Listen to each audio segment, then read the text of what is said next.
Hey guys, what's going on? It's Ryan from Ethereal Metal Webzine, and I'm here today with Eva from Eva Under Fire. It's absolutely great to chat with you today, Eva, and thank you so much for taking the time. How you doing today? Awesome. No, thank you for having me. Yeah, I'm great. I'm great. This is we're getting more and more of these podcasts, so thanks so much for having me. We've got lots of exciting things to talk about. Yes, I'm excited. Looking forward to it. So, as you know, COVID has really rocked our world these last 2 and 3/4 years, almost 3 years now at this point. It's really changed the way that we do a lot of things, right? How are you doing personally, and is your family doing well? Everybody's great. Yeah, thank you for asking. Lots of people that I know here, have been able to get the vaccination and things like that. So that was the way that they chose to deal with that. I have also, we just agreed as a band that we would, so that we could go and get shows as soon as possible. And it turned out Awesome. Yeah, that was a good business decision, even just for us to be like, okay, the less hoops we got to jump through, the better, so absolutely. it Sure. allowed us to kind of get out of the gate early, and Yeah.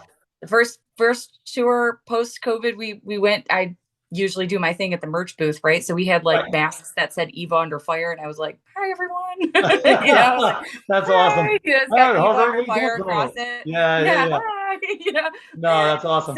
So we tried our best. Obviously it was terrifying, and in the beginning, just like anybody, and then all of a sudden it changes the world, and so you get frustrated, and we've dealt with all of that roller coaster of emotions. Yeah, um absolutely. but but being able to get out afterwards was just it. I mean, there's no words. I mean, it meant everything to us. So Absolutely. Yeah, no, being able to get back out there has got to be the most amazing feeling ever. So I'm glad it's yeah. finally opening up and people are getting back out there again. It's great.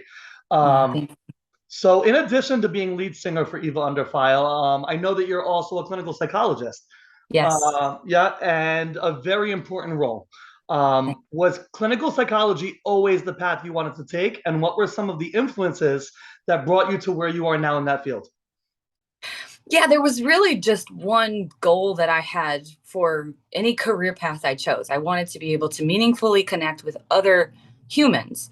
And I thought, well, how can I do that? I have this passion for music, and that Yeah, allows a lot of really real and raw connection with a lot of people on a massive scale, especially playing absolutely. in the types of venues that we play at, which is great. And then I said, well, the other way I could do that is one on one via, psychotherapy. And so I said, well, as a young person that was trying to figure out my way in the world, I was Yeah. like, I'm just gonna try both. I'll go to my daytime classes in college, and then I'll go play with my band at night and see which one happens. And then the universe laughed at me because the same year that I graduated with my master's degree was the year that we were offered a record deal. So I got both. Wow. So there you go, right? That's awesome. Yeah. So Um, and speaking of clinical psychology, if these last almost 3 years now have shown us anything, it's how important it is to pay so much more attention to mental health than we ever have, right? As a healthcare worker myself, I know how easy it is to constantly push your own feelings and your own health to the side when you're worried about the mental health of others. How do you personally distinguish between the two, and what tools do you use to remind yourself to take care of yourself as well as others? that's a great question. And that's part of the reason why I loved even just how you opened this conversation with like the check-in, like, how are you doing really? Is your Yeah, family all right? How are you guys making it? Which is great. It's so that level of awareness I can really appreciate. So thank you for that. of course. But Yeah. also, just to be mindful, I feel like psychotherapy is me sitting with my clients for my clients, and music is me sitting with my own stuff for me.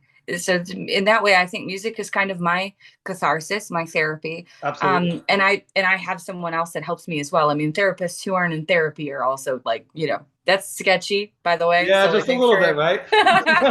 make sure that your person's also seeing a person. Yes, But 100%. right, but that's how I find is best for me. I can get out my stuff when I do my lyricism, or I'm finding I did find for a moment that it was really, I was getting caught up in a lot of the red tape of all of it, Yeah, the yeah, gory details of how do we logistically make it to these tours, and like, what am I supposed to do to count in all of my t-shirts for merchandise, and what's the next step for us, but I was losing a lot of my spark, and I had to take a moment and a deep breath and go, okay, well, what is this about? Because I still love what I'm doing. Yeah, So what is that? Where's this coming from? And I think it was because I'm not writing. I wasn't writing as much sure. because I was so Yeah. focused on trying to this record has been done and was supposed to have been released Exactly. in March of 20. And we all know what happened in March of 20 Yeah, instead. So, right. So I've been 100%. hanging on to Yeah, this stuff for a long time. And I wasn't, I hadn't been writing, and I hadn't been getting out my feelings. I hadn't been exploring that, So I sure. found that when I started to do that again, I felt way better. So. That's awesome.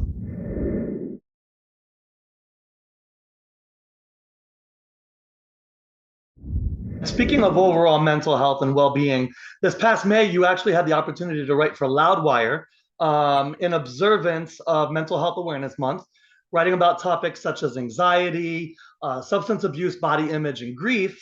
Um, you're able to reach so many music fans on topics that are, while paramount importance, are all too often considered taboo. How did Mhm. writing for Loudwire come up, and what was the writing process like? That was a really cool moment. I mean, at first I was really concerned that I had gotten both of my dream career paths came to fruition, right? Because I felt like, oh, there's might be some conflict here. But really, in living this out, I see there's so much more overlap than I could have ever dreamed, and I love Sure. that. So part of that was Loudwire. Our album that we're going to be releasing, 9/23, Yep, is getting called close. Love, Drugs, Love, Drugs, and Misery. And those are the themes, right? And a lot Yeah, of the songs that are on the record. And so when mental health awareness came up, and it was kind of a known thing amongst my colleagues and management, that I'm also a therapist, Loudwire was like, so you write about mental health and you also are a practitioner? And I was, yeah, and they said, could you write? And I thought they were asking me to be a guest columnist for like one guest columnist, right? And they were like, sure. no, no, no, we'd love to see if you could do like 4 pieces, like for weekly. Like, we would love to see if you could do this Yeah, for the month of May. And I was like, in shock. First of all, it's of Loudwire. course, of That's, I course. mean, massive publication, and so this was really, I felt honored, but there was a lot of pressure too, to also, like, Oh, of because course. this is a massive publication, and but I found that when I was doing what I do in music, which is like writing from my own authentic space, it was Sure. easier for me to approach it almost as though I was speaking to a friend or a client, someone that I had known and built rapport with. Hey, Yeah, these are the things that I would recommend you pay attention to, and this is how it might feel. And so I found like sure. spitballing a little bit when I Yeah, was yeah, yeah. writing was helpful to me to actually get out something that I felt like was true to myself. That's awesome. Yeah, that must have been a really great experience. And like you said, Loudwire is such a large audience and such a large outlet. So being able to get that out there, that's a huge thing. So I'm really happy that that worked Mm. out for you. Thank you.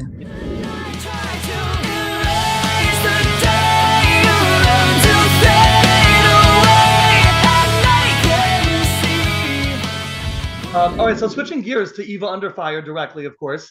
I actually first discovered Anchors, the album, in 2017. Yeah, so it's been a couple Love of years it. now. Yep. Thank you. Uh, three of my favorites from that album that always really spoke to me were Drift, Anchors, and Summer Sun. What can you say about the inspiration behind those songs, and are they still relevant to you today? Yeah, those songs are like, when you write from a perspective of my own life, I guess, is kind of where my writing has taken me. And then other songs is more like encouragement, empowerment for others.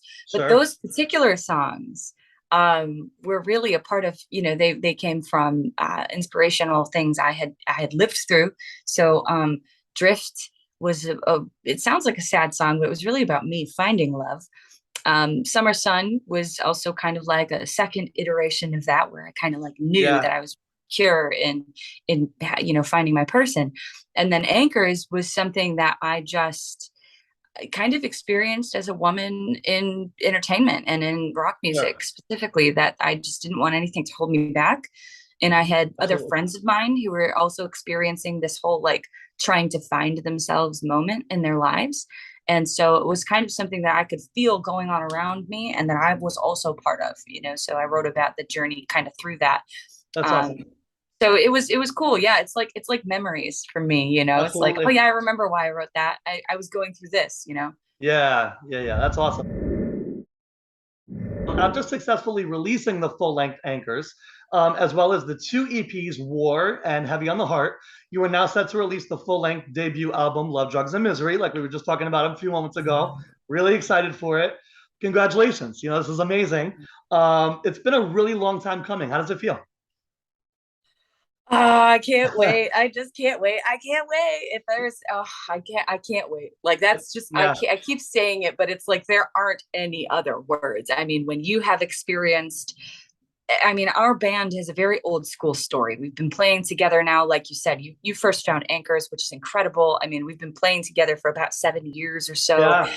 Yep. We were all like kids playing in the bar scene locally, you know, here in Southeast Michigan. Right around, you know, yeah, right around the Detroit metro area. You know, literally my rhythm guitar player and my bass player went to elementary school together. That's awesome. We've known each other for cool. a very long time. So nice. you take all of that into account, and then all of the pandemic waiting game, and all of the journey to get to where we're at now, and just being friends for so long. It's like, holy crap, it's happening. It's actually happening. It's happening. Like we just, it's like tomorrow, guys. So awesome. We're super stoked. Yeah, no, it's amazing. And I have to say, I've been through the album about 3 or 4 times already, and it's absolutely amazing. I think everyone's gonna love it. It's so good. Baby, I'm about to blow, ticking like a time bomb, ready to explode. Hit you with my best shot, got you in my sight. One of the already released tracks from Love, Drugs, and Misery, called Blow, which features Spencer Choinis of Ice Nine Kills, is featured on the soundtrack for the upcoming film, The Retaliators, a horror film in theaters coming out, I believe, on September 14th. You got it. Yeah. So how did you get involved with this movie, and what can you tell us as a small teaser before it's released? Oh, super, super fun story. So first of all, I will tell you that I am a giant chicken. I don't even like scary movies. I don't know how they managed to pick me, but it worked. And I loved being on set. It was so much fun. And everyone on set was just amazing. Not just talented, but also just great humans. You know, they onboarded me knowing that I had never been to a professional set before. We just got along so well right off rip. So it was a great experience all the way around.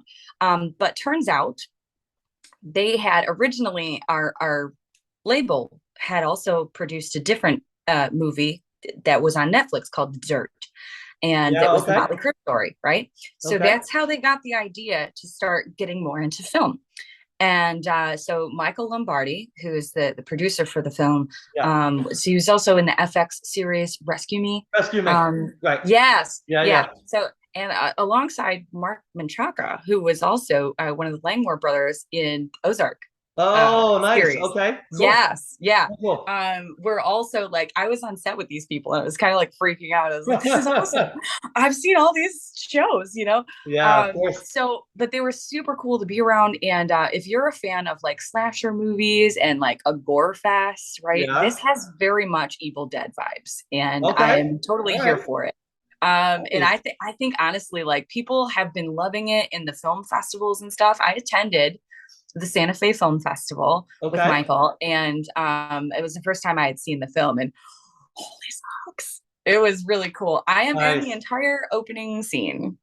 And I will just tell you this, I currently, and I'll talk more about this on socials, I'm sure, after people have seen the film, but I think in horror movies, this position that I'm in, you kind of hold a trophy for, and I'm really excited to see what people will think of my stunt that I pulled. I was able to pull my own stunt on the set. Awesome. It was so cool. That's cool. That's cool. Yeah. I actually just recently saw the trailer for the movie, and it looks really intriguing. I got to be honest. So yeah, that's awesome. I'm about to blow, ticking like a time bomb, ready to explode.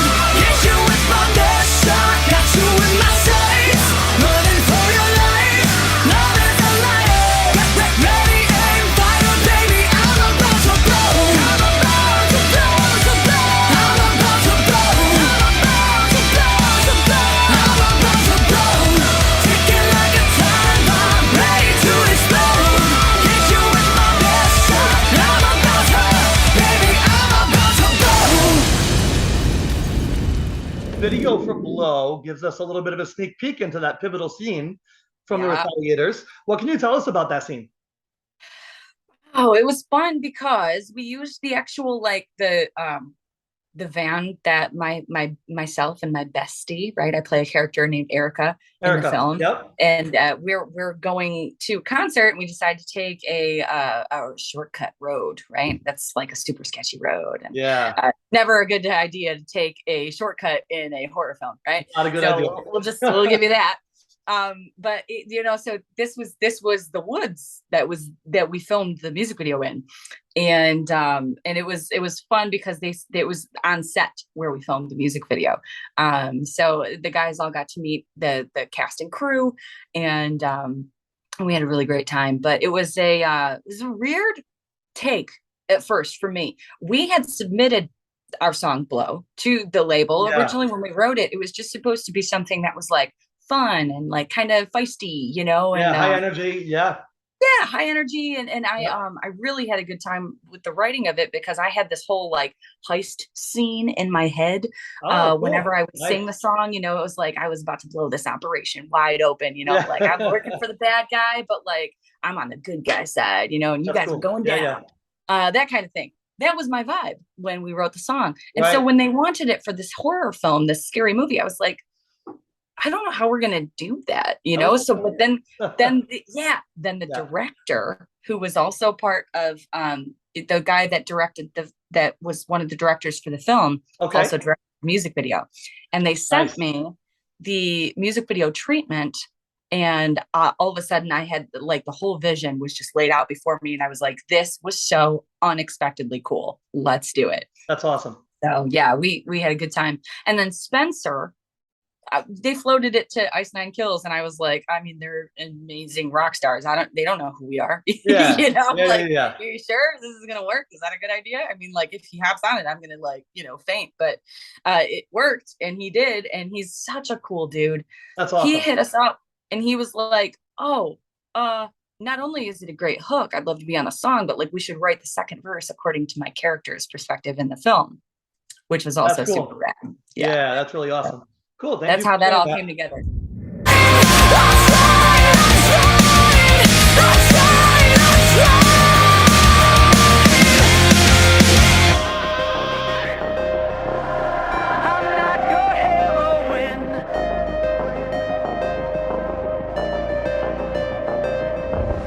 Love, Drugs, and Misery sees a labor of true heart and soul being poured into music.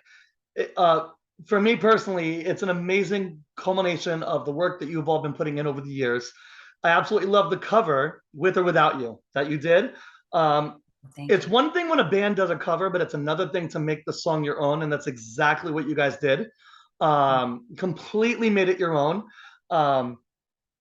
Everything from the arrangement, the instrumentation, the vocals, they all lock in together beautifully. Has you two always been an inspiration for all of you? I would say that's true for maybe my rhythm guitar player and my bass player. I've been listening to U2 maybe Rob too. Like we've all, who doesn't know U2? I mean, they're huge, right? I mean, biggest fan in the world. But for me as a vocalist, not necessarily something that I grew up with or was particularly inspired by, but I loved that song.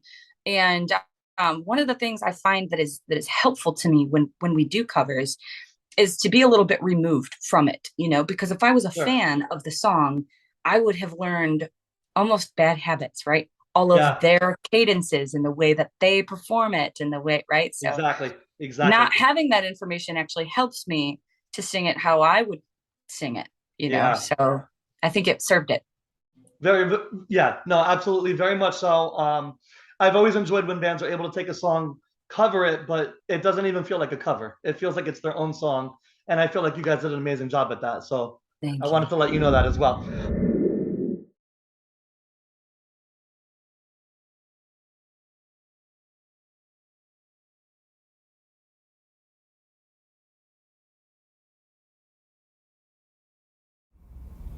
So what did you even do today? What do I always do? I work, sleep, and eat! That is such a lie! I'm so tired of you lying!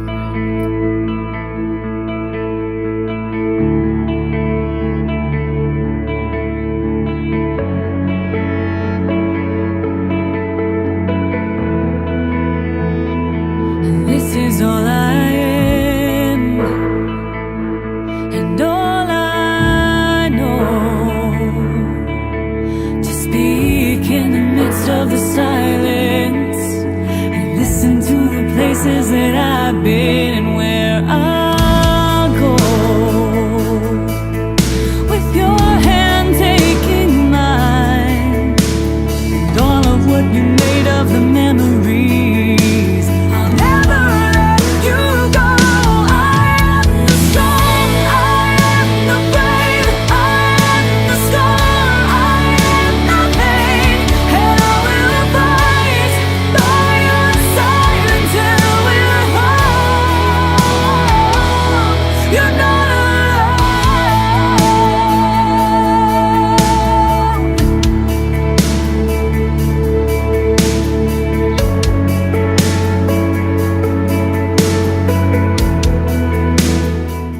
I'm a huge advocate for mental health. When I saw one of the tracks on the upcoming release was going to be The Strong, I was really glad to see that this song found a home on your debut album. Um, this Me song too, has meant so friend. much. Thank you. What's that? Me too, friend. Thank you. Oh, of course, of course. This song has meant so much to me since it was first released as a part of Heavy on the Heart EP, and even more so now. I went through a lot of social issues where I felt completely alone, isolated, unimportant in high school, and even more recently, I faced some really deep betrayal, have been scarred by people who I'm supposed to be able to rely on and trust deeply. And it was during one of the hardest years of my life last year, which was from some PTSD that I had suffered from working in the intensive care unit with COVID patients for about 8 weeks. And I think people these days have gone through so much more than even I've gone through and others have gone through. But they're afraid to seek help because they're afraid of the judgment. They're afraid of the stigma of dealing with mental health. I've also lost two family members and a close friend from them taking their own lives. This song for me is about healing, and it's a really powerful song. What are some of the influences of this song for you?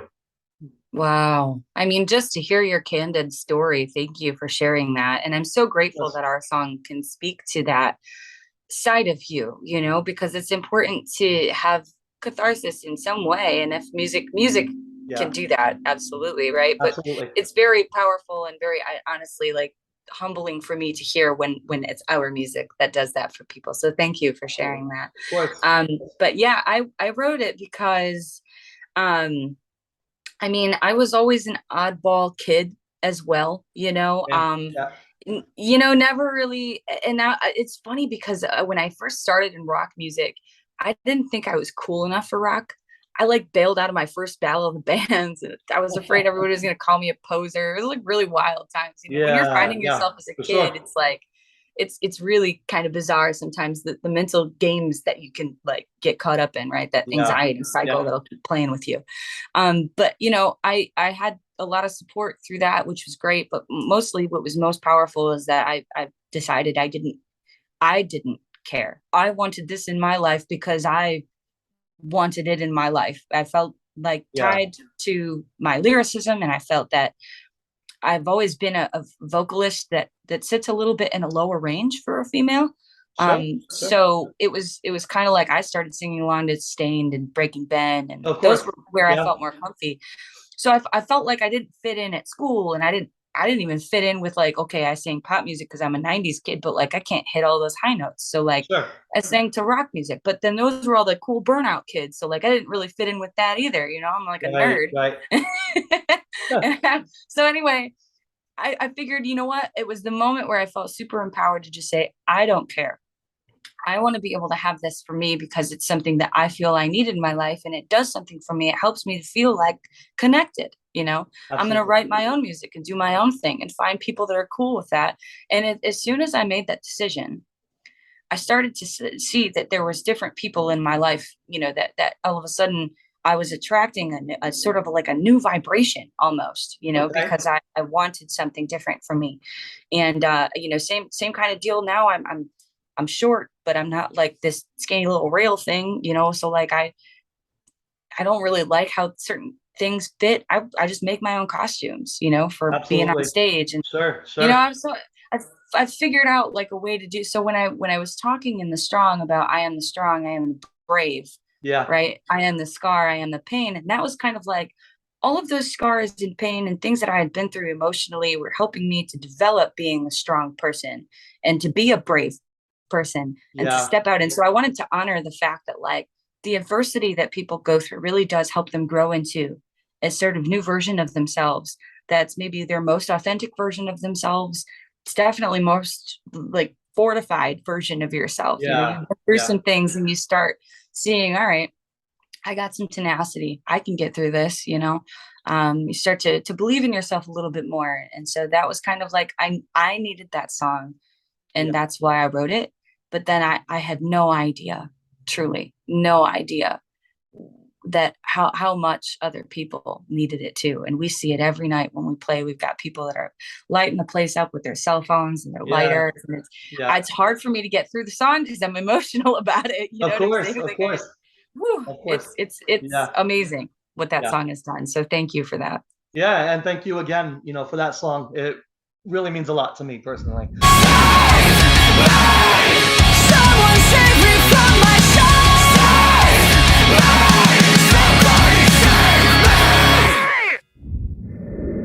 The album is full of energy, to say the least. Coming for the Blood, featuring From Ashes to New, and Comatose, featuring Jonathan Dorr of Ego Kill Talent, are two songs that really stood out to me. Comatose hitting really hard. What can you tell us about the meaning behind those two songs? Coming for Blood was interesting because we talk a lot in mental health about adversity and, you know, overcoming things. And at some level, you just decide, right? Like we were just saying about like, I don't care. I need this, you know, but Yeah, sometimes it's got a little more bite to it. Like, screw all of you. I'm just gonna do it. Right? Yeah, yep, I have been through some things and I am done. And yeah, that was the space that I was in absolutely. when we wrote that one. Yeah, And then I wanted to, you know, when it in the verses, I think it was, you know, when I really got like into that sort of mindset. You know, I was born and bred and made for this. And it was because I mean, I've been singing and writing lyrics since I was probably in first grade. that's awesome You though. know, That's so great. like Yeah, yeah, it was, you know, I mean, I wrote my first song about my friend around the block. So like I this has been in my life for so long. And so finally I just kind of like that was my song to own it. yeah. That's awesome. And I accept zero challengers on that topic because I know who I am and what I am and where I'm meant to be at. And this is my space and my life and my journey. I love And it. That's awesome. so Yeah, that was my, you know, so there's a lot of ferocity with that song. And then Matt, killed it. He came in and absolutely wrote, killed it. Yeah, yeah, that rap is like it, fire. Like it's so good. before he even turned it into the label, he sent me a Facebook message with it and he was like, what do you think? He was like, be honest, what do you think? And I was like, can we just print it? Just do It's it. like Yeah, we're done that's already. Let's great. go. What did you just came up with that in 20 minutes? Fantastic. That's perfect. That's awesome. So yeah, he was great. I was really glad that he wanted to jump on the track. Comatose is one of them that was probably the most authentic one, like the authentic experience in the studio. Yeah, So nobody really came to the table with like sometimes we start with like a chorus idea or a riff or something like that. Someone will bring something and then we'll sure, build. sure. Yep. Comatose was like there was no advance idea, right? We were all just sitting in the studio. We needed another song for the record, and we were like, all right, what's this one? You know, what's the vibe? What's the energy? And then as we started to talk about what we wanted the song to mean, is when we started to piece together all of the different like, okay, well, if we want it ominous, it should be like this drum sound. You know, it's massive, but it's got like, you know, there's the way it resonates is cool. Okay. And then you know, then we'd add another layer of guitar on top of it, and we were like, okay, all right, I can get on board with that. And I was like, man, you know what we should really do? I said, this sounds like a dark, ominous thing. I was like, this could be almost like the other what am I trying to say? The other perspective, like Heroin was me Yeah, talking about not being able to save my loved ones from themselves, right? exactly. Yeah. I wanted Comatose to kind of mirror that and be from their perspective about someone please save me from myself, Yeah, absolutely. right? That's So awesome. there's that juxtaposition that's on there. Yeah. That was what I was looking for. Switching it up again, you've got some live shows and festivals coming up. This Saturday, you're in North Carolina, hitting the stage with Hailstorm, followed by Louder Than Life on Thursday the 22nd, Riff Fest in Michigan on Saturday the 24th, and Aftershock on Saturday, October 8th in Sacramento. This is keeping you pretty busy. What are your thoughts on these upcoming shows?